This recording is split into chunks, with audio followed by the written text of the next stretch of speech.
Salut tout le monde! Aujourd'hui, on va décortiquer un moment super important dans n'importe quelle histoire, l'élément déclencheur. C'est un peu l'étincelle qui met le feu aux poudres. OK, mais qu'est-ce qui lance une histoire pour de vrai? C'est quoi le point de départ, le vrai coup d'envoi?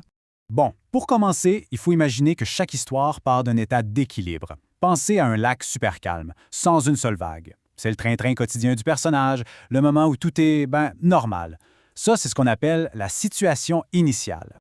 Et là, tout d'un coup, paf! Quelqu'un lance une roche en plein milieu de ce lac tranquille. Cette roche-là, c'est notre élément déclencheur. C'est l'événement qui vient briser la routine, qui vient tout chambouler et qui lance l'histoire. Maintenant, pour que ça soit bien clair, le mieux, c'est de regarder un exemple concret. On va prendre le cas d'Eliot tiré d'un texte qu'on a vu ensemble. On va voir comment ça se passe avant et après le déclic. Regardez bien ça. D'un côté, on a la situation initiale. Elliot, il attend son bus, ça fait une demi-heure. Il est tanné, frustré, mais bon, c'est sa routine, rien de spécial. Et de l'autre côté, l'élément déclencheur, un cri de détresse. C'est ça qui vient tout casser. Sa journée plate et prévisible vient de basculer complètement. Cet événement-là, c'est vraiment comme le premier domino d'une longue file. Une fois qu'il est tombé, il en fait tomber un autre, puis un autre. C'est le début d'une réaction en chaîne qui va construire toute l'histoire qui suit. Alors concrètement, cet élément déclencheur, il fait quoi?